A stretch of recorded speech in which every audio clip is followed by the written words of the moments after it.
एक गांव में राकेश नाम का आदमी चाउमीन की दुकान चलाता था। उसकी चाउमीन बहुत स्वादिष्ट थी, इसलिए उसकी दुकान पर हमेशा भीड़ लगी रहती थी। वाह, आज फिर 5,000 रुपए की कमाई हुई। अगर मैं थोड़ा और चालाकी करूं तो और ज्यादा पैसा कमा सकता हूं। सुनो जी, ईमानदारी से काम करो, लालच मत करो। अरे, तुम क्या जानो व्यापार। पैसा कमाना है तो थोड़ा दिमाग लगाना पड़ता है। अगले दिन आज से मैं सब्जियां कम डालूंगा और सस्ती सामग्री इस्तेमाल करूंगा। ग्राहकों को पता भी नहीं चलेगा। भैया, एक प्लेट चाउमीन देना। लो भाई, गर्मा गर्म चाउमीन। आज स्वाद कुछ अजीब लग रहा है। तुम्हें वहम हो रहा है। कुछ दिनों बाद राकेश, तुम्हारी चाउमीन पहले जैसी नहीं रही। हाँ, स्वाद भी खराब हो गया है और मात्रा भी कम हो गई है। जिसे खाना है खाओ, नहीं तो जाओ। देखा, लोग शिकायत कर रहे हैं, करने दो, पैसे तो आ रहे हैं। लेकिन ज्यादा दिन तक नहीं आएंगे। तुम बस चुप रहो। एक रात राकेश ने बची हुई पुरानी सब्जियां और खराब सॉस भी इस्तेमाल करने का फैसला किया। इन्हें फेंकने से अच्छा है इस्तेमाल कर लूं, पैसे बचेंगे। अगले दिन अरे, मेरा पेट दर्द कर रहा है। मुझे भी लगता है चाउमीन खराब थी। पूरा गांव गुस्से में दुकान पर पहुंचा। राकेश, तुमने खराब सामान खिलाया है। हम सब बीमार पड़ गए। नहीं, मैंने कुछ नहीं किया। झूठ मत बोलो। अब सच बता दो। हाँ, मैंने ज्यादा पैसे कमाने के लालच में घटिया सामान इस्तेमाल किया। लालच का यही परिणाम होता है। धीरे धीरे सभी ग्राहकों ने उसकी दुकान पर आना बंद कर दिया। अरे, आज एक भी ग्राहक नहीं आया। जिस विश्वास को तुमने तोड़ा है, उसे वापस पाने में समय लगेगा। कुछ महीनों बाद राकेश ने फिर से अच्छी सामग्री इस्तेमाल करनी शुरू की और ग्राहकों से माफी मांगी। मुझे माफ कर दीजिए, अब मैं कभी लालच नहीं करूंगा। अगर तुम सच में बदल गए हो तो हम तुम्हें एक मौका देंगे। याद रखो, ईमानदारी से कमाया हुआ पैसा ही टिकता है। कुछ दिनों तक राकेश की दुकान बिल्कुल खाली रही। हे भगवान, पहले यहाँ लाइन लगी रहती थी, आज एक ग्राहक भी नहीं है। लोगों का भरोसा टूट गया है, उसे वापस जीतना होगा। राकेश गांव के लोगों के घर घर गया। मोहन भाई, मुझे माफ कर दो। माफी मांगने से सब ठीक नहीं होता, भरोसा भी वापस कमाना पड़ता है। मैं कोशिश करूंगा। राकेश बाजार गया। आज इतनी अच्छी सब्जियां क्यों खरीद रहे हो? अब मैं सिर्फ ताजा सामान ही इस्तेमाल करूंगा। दुकान पर एक बोर्ड लगाया गया।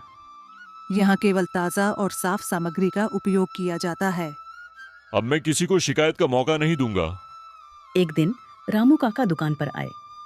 एक प्लेट चाउमीन देना। जी काका, अभी बनाता हूँ। स्वाद तो पहले जैसा हो गया है। धन्यवाद काका।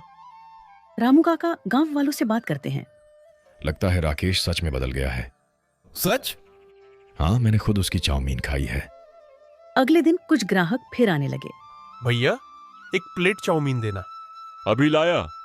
अगर पहले जैसी निकली तो मैं अपने दोस्तों को भी लाऊंगा। मोहन चाउमीन खाता है। वाह, यही तो पुराना स्वाद है। अब कभी धोखा नहीं दूंगा। अच्छा है, इसी तरह मेहनत करते रहो।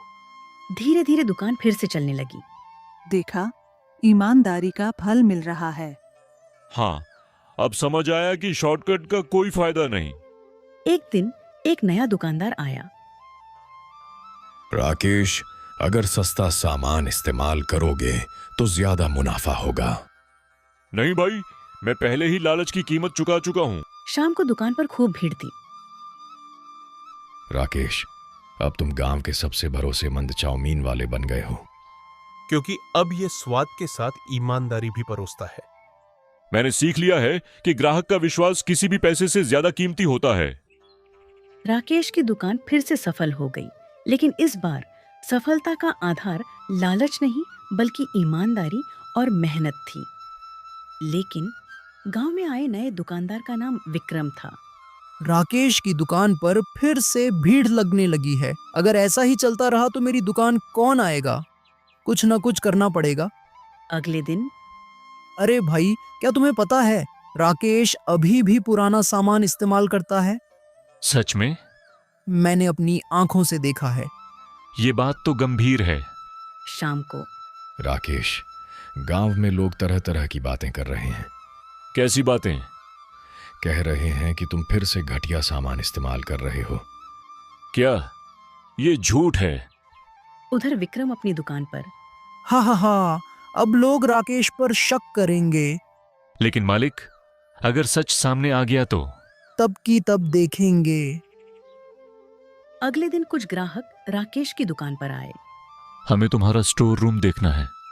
जरूर, देख लो। अरे, यहां तो सारी सब्जियां ताजी हैं और सॉस भी नई है। फिर ये अफवाह फैला कौन रहा है? मुझे शक है कि कोई जानबूझकर ऐसा कर रहा है। रात को विक्रम चुपके से राकेश की दुकान के पीछे खराब सब्जियों का बोरा फेंक देता है। कल सुबह सब लोग यही समझेंगे कि ये राकेश का सामान है।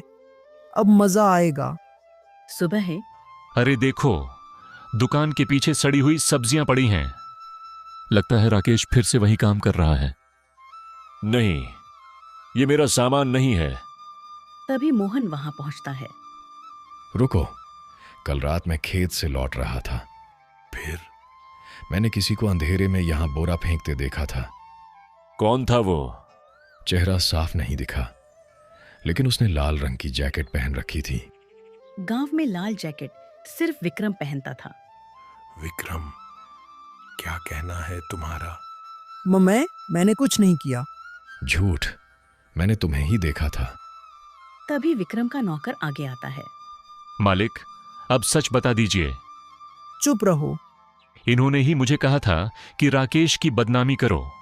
क्या अफवाह भी इन्होंने फैलाई और सड़ी सब्जियां भी इन्होंने ही फेंकी थीं? विक्रम, दूसरों को गिराकर कोई बड़ा नहीं बनता। राकेश ने अपनी गलती सुधार ली थी, लेकिन तुमने बिना वजह उसे बदनाम किया। मुझसे गलती हो गई। मुझे लगा अगर राकेश की दुकान बंद हो जाएगी तो मेरे ग्राहक बढ़ जाएंगे। प्रतियोगिता मेहनत से करो, धोखे से नहीं। राकेश, मुझे माफ कर दो। अगर तुम सच में बदलना चाहते हो तो मैं तुम्हें माफ करता हूं। याद रखो, लालच और ईर्ष्या दोनों इंसान को बर्बाद कर देते हैं।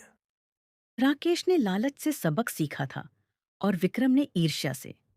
दोनों ने समझ लिया कि सफलता का रास्ता केवल मेहनत और ईमानदारी से होकर जाता है। सीख, दूसरों को गिराकर नहीं, खुद मेहनत करके आगे बढ़ो।